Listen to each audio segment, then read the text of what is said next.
I found out my sister was getting married from my mother's voice, not from Instagram, not from a save-the-date card with gold letters and a perfect photo. From Mom, calling me in the middle of the week with a voice that already sounded like an apology. "Chris?" she said, skipping the usual, "How are you?" Her breath was shaky in my ear. "Are you at home?" "Yeah," I said, sitting down on the edge of my bed. "What's wrong?" There was a pause. I heard the tiny sounds of our old kitchen on her end of the line, the clink of a mug, the soft whoosh of the gas stove. I could picture the yellowed curtains, the chipped table, the dent on the fridge where Dad had bumped it with a toolbox years ago. "Leslie is getting married," she blurted. "The wedding is on Saturday." For a second, I thought I'd misheard. This Saturday? Yes. The room tilted just a little. "And I'm only hearing about it now?" I asked. "It's not just you," Mom rushed. "She didn't invite any of us. Not me. Not your father. Not you. Nobody from our side." I stood up without realizing it, pacing because my body needed somewhere to put the shock. "What do you mean, didn't invite any of us?" I said. "We're her family."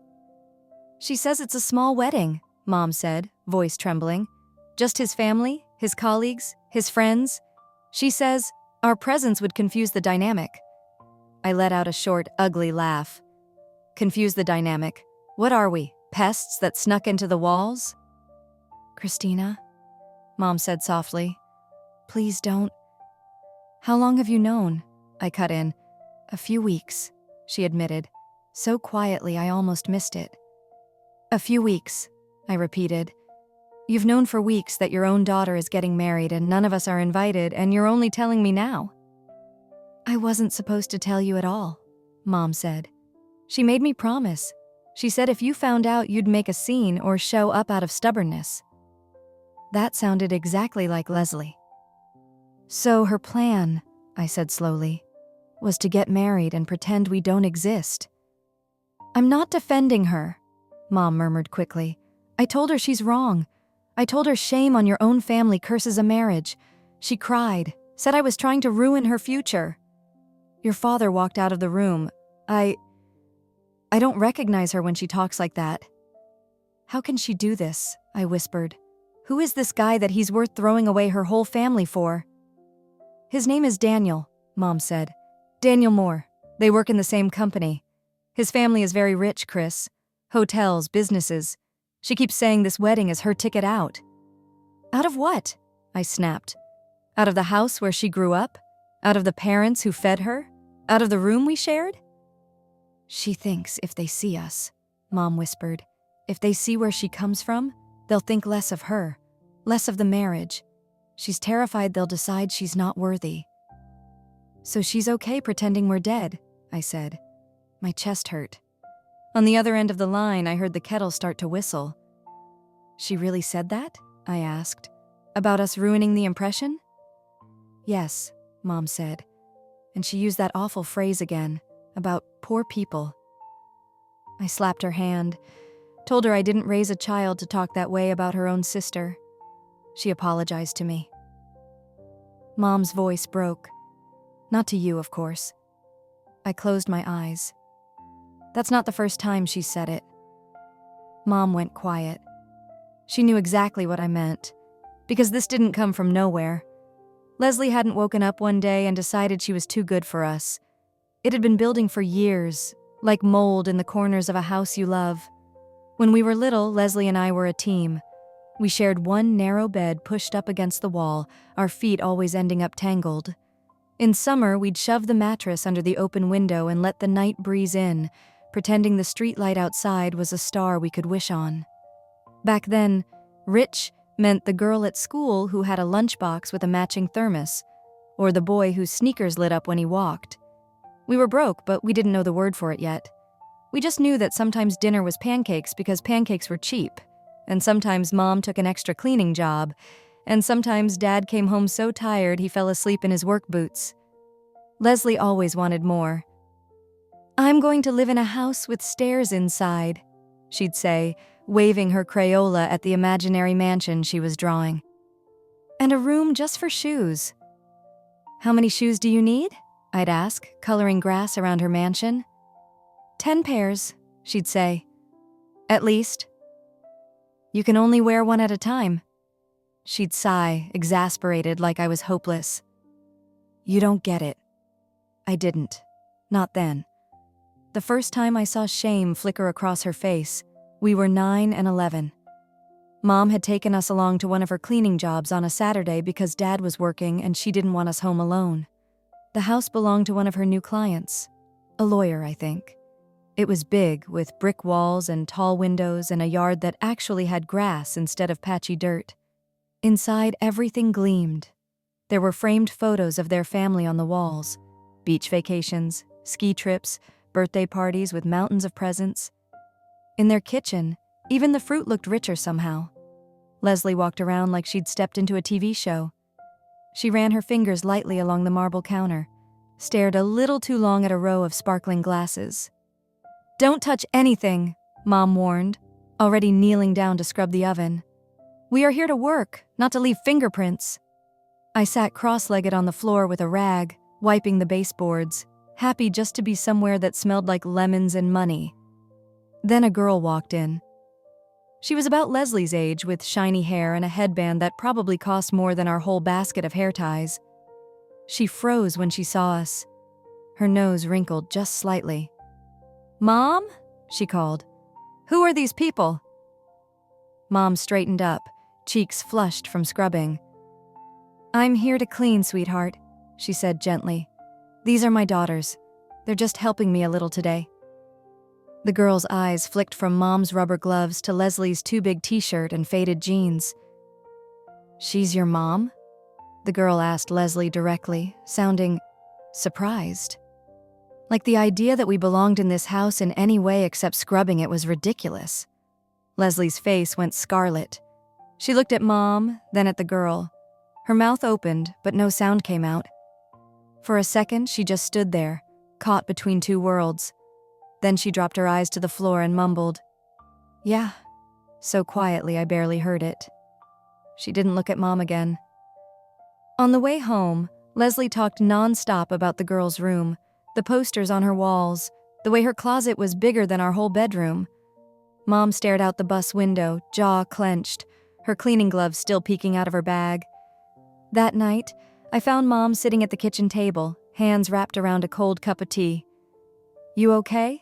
I asked. She smiled, but it didn't reach her eyes. When she was little, she told everyone, my mama cleans houses.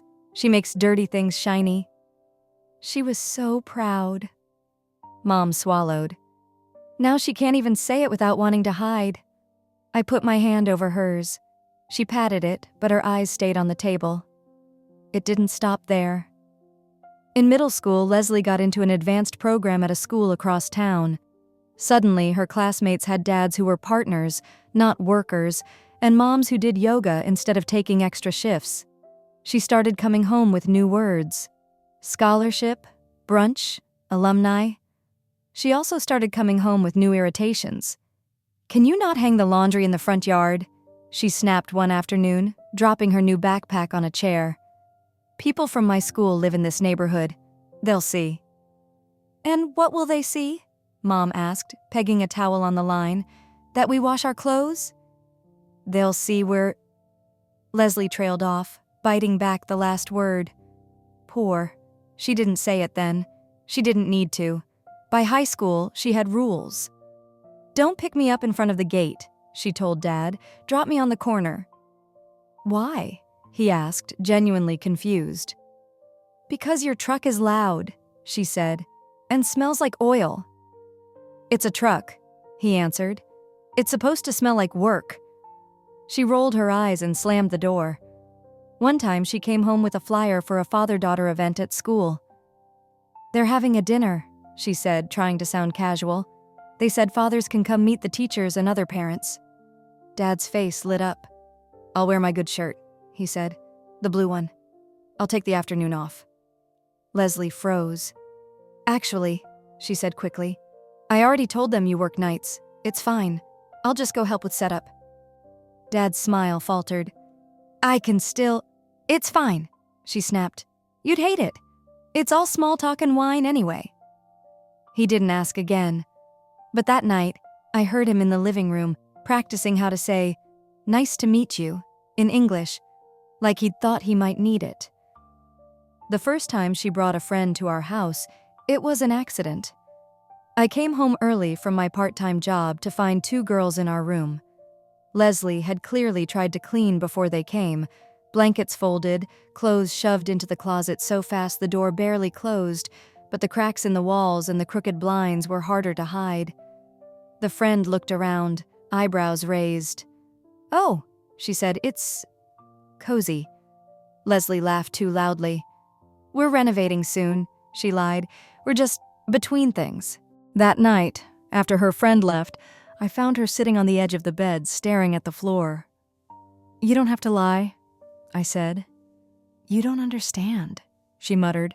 "You don't see the way they look at you when they find out where you live, what your parents do. It's like you're dirty even when you shower." "So your solution is to be ashamed of people who love you?" I asked. "I'm not ashamed of you," she snapped. "I'm ashamed of this." She gestured around at the cracked paint, the dented dresser, the thin curtains. "I'm ashamed of being stuck." "We're poor," I said. "We're not wrong." But in her head, those things had become the same. Daniels. Her eyes softened just saying his name. "He's a senior manager. His father owns half the city, practically. Can you imagine? No more worrying about bills, about rent, about any of this."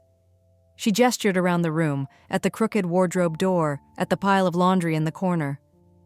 "Or," I said carefully, "you could earn your own way up and not attach your whole worth to some guy's last name." She shot me a look. "You really don't get it," she said. "People like him marry equals. They don't marry—" She waved her hand vaguely. "People from neighborhoods like ours." "People from neighborhoods like ours," I repeated. "You mean your family?" She twisted her lips. "I mean exactly what I say." "And where do I fit into this fantasy life?" I asked. "Do I get to be the embarrassing sister you hide in a closet, or do I get promoted to tragic backstory after you scrub me off your social media?" "God, you're so dramatic," she said, rolling her eyes. "Why do you always twist things? All I need is a little support, and you make it about you." "All you need is support," I said. "From the people you're pretending not to know?" She picked up her phone and started scrolling, clearly done with the conversation. "Maybe we shouldn't talk so much," she muttered. "Every time you call, it's the same. Complaints, bills, work drama. I don't want my whole life to be poor people problems, Chris. I'm trying to get out of that." The words hit me like ice water. "Poor people problems," I echoed. She glanced up, realized what she'd said, and flushed. "I didn't mean—" "Yes," I said quietly. "You did." "We just don't have anything in common anymore," she said, lifting her chin. "You're stuck. I'm trying to move forward. Maybe don't call unless it's something really important. I'll call you when I have time." "Right," I said, my throat tight. "Wouldn't want to poison your new life with the sound of my cheap phone." "Chris, no, I get it," I said, grabbing my jacket. "You have nothing to talk about with poor people, remember? I won't bother you again." And I didn't. Neither did she. So when Mom told me on the phone that Leslie thought I'd ruin the impression at her wedding, it hurt. But it didn't surprise me. It was just the final, shiny version of something she'd been rehearsing her whole life. "Are you still there?" Mom's voice pulled me back. "Yeah," I said hoarsely. "I'm here." "I know she hurt you," Mom murmured. "I know what she said that day in your room. You think I didn't hear? These walls are thin." "Then why are you defending her?" I asked. "I'm not defending what she said," Mom replied. "Shame on your own family is a terrible thing. I'm just trying to understand her. She thinks this man, this wedding, this rich life will finally prove she's knotless. She is so scared of being small that she cuts pieces of herself off." "And we're the pieces," I said. Silence. "Are you and Dad really not going?" I asked. "Your father says he will not stand in a room where his own child pretends he's a stranger," Mom said. "He told her, 'When you are not ashamed of my hands, you can invite me. Until then, marry without a father.'" And he walked out. That sounded like Dad. His pride had always been quieter than Leslie's, but deeper. "What will you do?" I asked. "I'll stay with him," she said. "If he is good enough to break his back to feed us, he is good enough to miss a wedding with me." She took a breath. "What will you do, Chris?" I stared at my reflection in the dark window. My face looked older than I felt and younger than I wanted. "I don't know yet," I admitted. "Whatever you choose," Mom said softly. "Remember, you are not less. Not because of money, not because of someone else's shame. You hear me?" "I hear you," I said, my throat tight. We hung up. I didn't know yet that the man my sister was so desperate to impress worked for the man I was dating. Most people at Collins Group thought of Alan Collins as a name on the building and a presence at the end of the hallway, someone you saw in company photos and tried not to stare at in real life. When I started as an operations assistant, I never expected him to know my name, let alone show up at my sister's wedding holding my hand. Back then, he was just Mr. Collins, the owner. The story was that he'd built the company from nothing. A shared office, a flickering fluorescent light, a second-hand desk. He was wealthy now, sure, but he was the kind of rich that still remembered what it felt like not to be. That was the difference. We met properly because of a printer. It was old and mean and chose to die 10 minutes before a big board meeting. While everyone else panicked, I sat down cross-legged on the floor, opened every creaking panel, and started pulling out crumpled pages like a surgeon. "That thing's older than half my staff," a voice said above me. I looked up, ink on my hands, hair in my face, and froze. "Sorry, sir," I said, scrambling to my feet with the stack of wrinkled reports. "The new machine died. This one works when the moon is in a good mood." He took the pages from me, flicking through. "You salvaged the whole thing?" "More or less," I said. "Page 7 might have teeth marks from my panic, but the numbers are all there." He laughed, warm and surprised. "Good. The board rarely looks at page numbers, only the bottom line." He handed the stack back, then hesitated. "You're Christina, right? In operations?" "Yes," I said, more startled by the fact that he knew my name than anything. "You just saved me from walking into that room empty-handed," he said. "Thank you." Bosses didn't usually say thank you for things like that. Not in my experience. After that, he started noticing me. He asked how a new system was working instead of just assuming it did. He asked my opinion on little things and actually listened to the answer. He learned my coffee order and the fact that I visited my parents every Sunday. I learned that he'd grown up in a one-bedroom apartment with parents who worked nights and odd jobs, that his father had driven taxis until his hands shook too much, that his mother baked bread at dawn so he could have a slice before school. He kept a photo of that taxi on a shelf in his huge, glass-walled office. It sat there between awards and expensive art like it belonged more than any of them. "Why hide where I came from?" he said once when he caught me looking. That sentence lodged in my chest. The shift from boss to something more didn't happen in a grand cinematic way. It happened in late nights, shared takeout, jokes over broken spreadsheets. One day he was Mr. Collins. The next, I caught myself thinking of him as Alan, even in my head. When he finally kissed me, I was standing by his window, the city glittering below. It felt less like crossing a line and more like stepping into a truth we'd been circling for months. We decided to be careful at work. Outside of work, though, we didn't bother hiding. He took me to places I'd only ever seen on TV, restaurants where the menus didn't have prices, events where people talked about art and investments in the same breath. But he always stood close to me, like he knew how easy it was to feel like an imposter in rooms like that. He never once acted like he was doing me a favor by bringing me into his world. He acted like I belonged there because I was with him, and also because I was myself.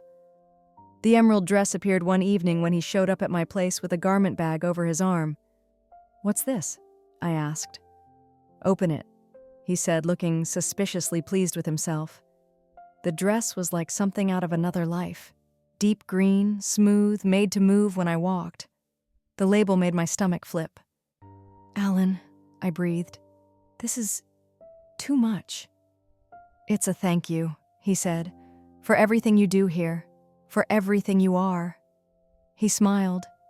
And because I want to see your face when you wear something designed for a woman who has no idea how powerful she looks. I rolled my eyes at the line, but when I tried it on, I almost didn't recognize myself in the mirror. I looked expensive. Not because of the dress, but because it somehow reflected back all the parts of me I usually tried to tuck away. We never got around to wearing it, until Mom called about the wedding. The day after that phone call, I lasted until lunch before I broke and went to Alan's office. He took one look at my face and set his pen down. "Close the door," he said. I did. "My sister's getting married on Saturday," I blurted. "She didn't invite me, or my parents, or anyone. She says we'll ruin the impression, and Mom only told me because she felt guilty." He listened without interrupting, jaw tightening when I mentioned the poor people line. "What's his name?" Alan asked quietly. "Daniel Moore," I said. "He's some manager at Moore and Finch," he finished. I frowned. "You know him?" "Indirectly," he said. "Moore and Finch is one of our subsidiaries. We acquired them 3 years ago, so Daniel technically works for me." The irony almost made me dizzy. "So my sister is marrying a man who works in your company," I said slowly, "and she thinks I'm the embarrassment in the room." "Money doesn't cure insecurity," Alan said. "Sometimes it makes it worse." I sank into the chair across from him. "Part of me still wants to go," I admitted. "Not to cause drama, just to be there. To prove that even after everything, I still care enough to show up." "What does the other part of you want?" he asked. "To stay home, eat ice cream, and never think about this again," I said. He smiled faintly. "Both valid." "Mom's afraid they'll humiliate me," I added. "If I arrive alone and they tell me at the door I'm not on the list." "What if you don't arrive alone?" he said. "And what if you don't arrive as the girl sneaking in through the side door?" I looked up. He spun his screen toward me. An email was open. "You are cordially invited to the wedding of..." The names blurred. My eyes stopped on one line. "Mr. Alan Collins and guest." "You're invited," I said. Of course he was. He tapped the screen. "I have a +1. Come with me." "Alan," I protested. "That's awful." "Why?" he asked calmly. "Because she clearly doesn't want me there." "You said you needed to see her," he said. "To know for sure, to stop wondering if you did enough. You can go, stand in front of her, let her see you, and then decide. You're not crashing. You're using an invitation that was offered to you through me." I thought of the emerald dress hanging in my wardrobe, of the girl who used to share my pillow, of the woman who now thought I'd contaminate her wedding by existing. "Are you sure?" I asked. "It could get ugly." He shrugged gently. "I've sat through shareholder meetings where grown men cried. I can handle your sister." That made me smile despite myself. "Okay," I said quietly. "I'll go." On Saturday, when I zipped up the emerald dress, my hands shook. In the mirror, I saw a woman who could slip into any lobby and not draw the wrong kind of attention. The dress flowed around my legs, the color rich against my skin. I pinned my hair up, leaving a few strands loose, and fastened the small gold earrings Mom pressed into my hand when I stopped by. "They were my mother's," she said, fingers lingering on my cheeks. "So she can stare down any of those people who dare to look at you wrong." At the back of the house, I could hear Dad banging around the grill, pretending there was nothing special about the day. "Tell him I said hi," I whispered. "I will," Mom said. Her eyes shone. "Call me after, no matter what happens." Alan's car was absurdly sleek when it pulled up, but when he stepped out, straightening his jacket, he smiled like he always did. When he saw me, he stopped for a heartbeat. "Wow," he said. "You look dangerous." "That's one word for terrified," I answered. He took my hand. "You ready?" "No," I said honestly, "but let's go anyway." The venue was everything Leslie had ever circled in magazines when we were kids. Grand entrance, long driveway, too many chandeliers. The kind of place where the staff were so well trained you hardly noticed they existed. Inside, a sign in elegant script directed us toward the ballroom. As we walked, people's eyes flicked to Alan, then to me, and then away again, satisfied we belonged. I thought about how different it would have felt walking in alone. "I need to say hello to a couple of people," Alan murmured. 5 minutes. Will you be okay?" I nodded. "I'll be by the flowers," pretending I do this every weekend. He squeezed my hand and disappeared into a cluster of suits. I moved to the side of the hallway, next to a tall vase of lilies, and tried to breathe. And then I saw her. Leslie stood near the ballroom entrance like she was in the center of a magazine spread. White dress perfectly fitted, veil falling just right, makeup flawless. She laughed at something someone said, hand on a man's arm. People around her drank in the performance. For a moment, I forgot everything she'd done. All I saw was my sister. My heart tried to run to her before my feet did. Then her gaze drifted toward the hallway and caught on me. Her smile froze. Her body went still. She excused herself with a practiced laugh and walked toward me, gathering her dress in one hand. "What are you doing here?" she hissed, stopping in front of me. Her eyes swept me from head to toe, taking in the dress, the earrings, the hair. "How did you even get in?" "Hi, Les," I said softly.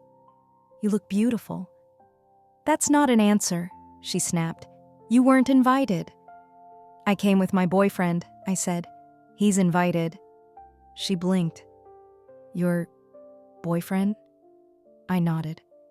"You shouldn't be here," she whispered. "Do you know who these people are? How important? How rich?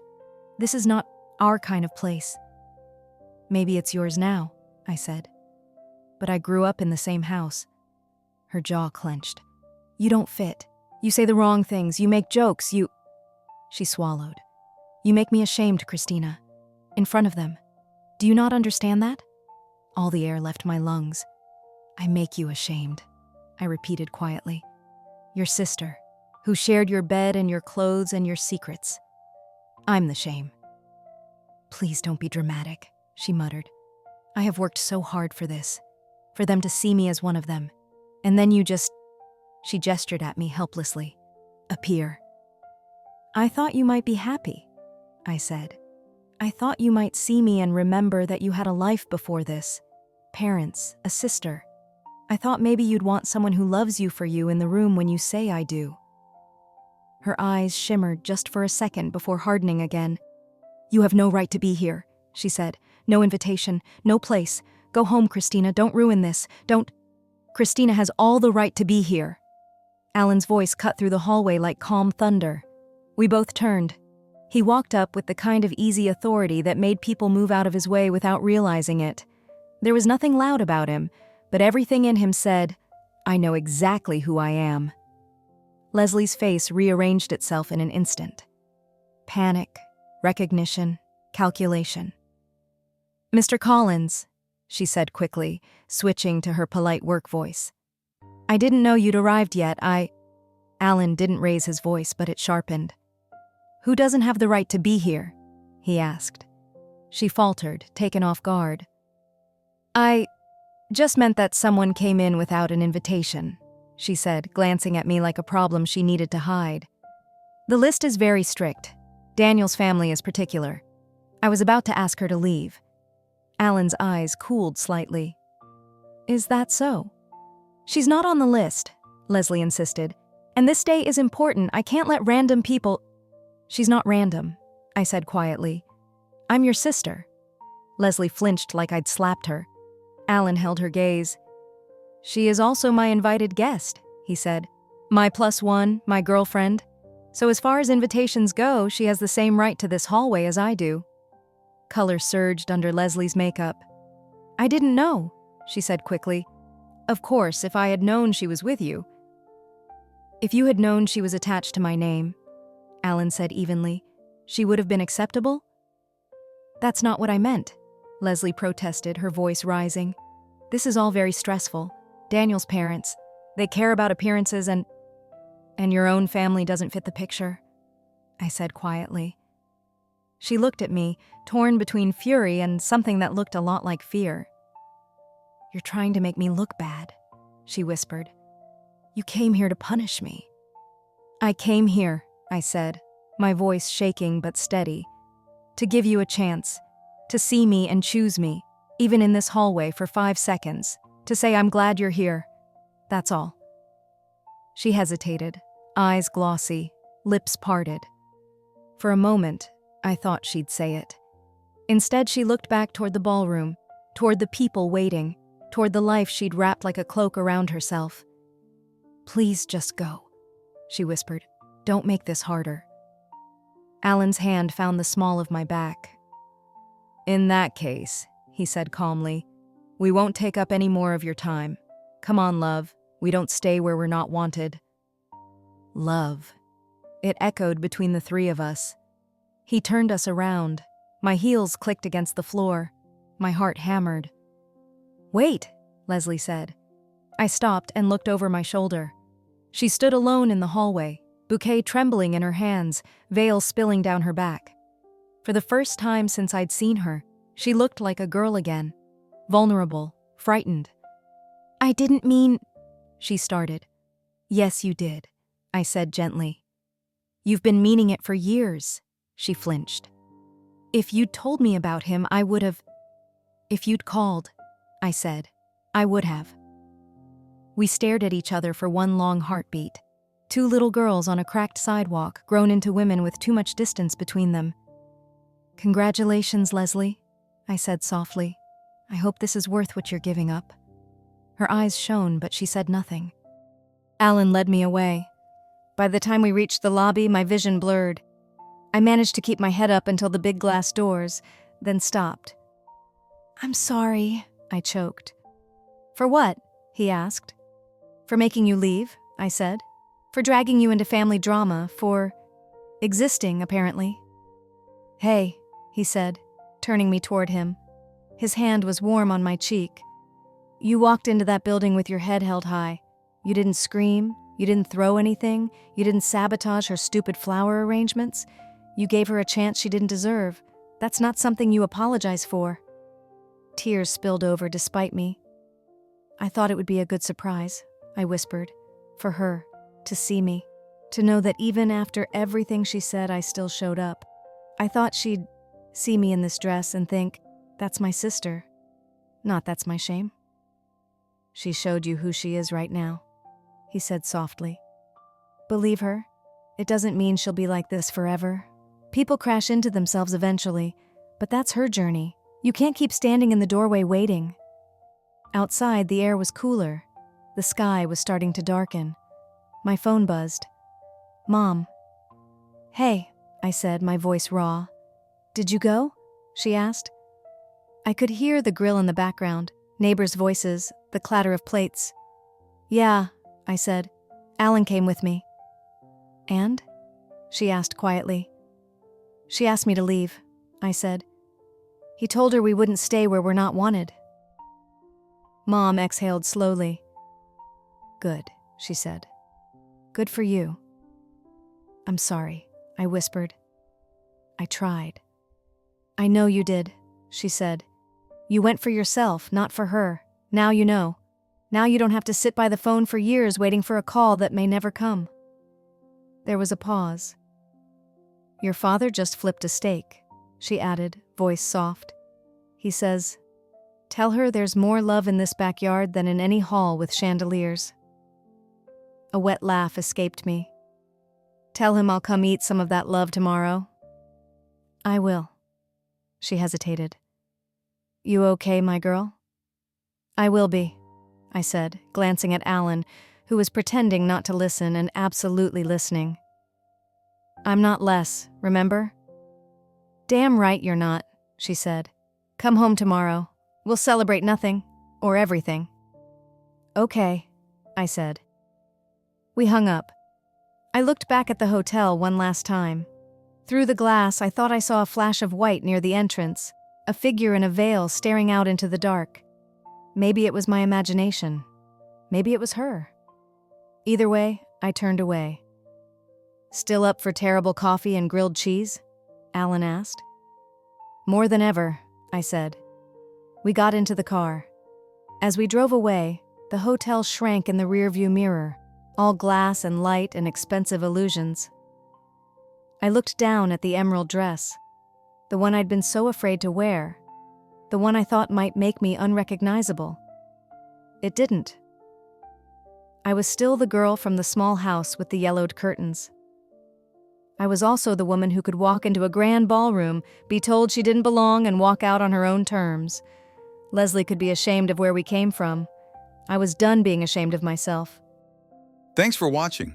If you enjoyed this story, make sure to like, subscribe, and explore our channel for more love, betrayal, and redemption tales.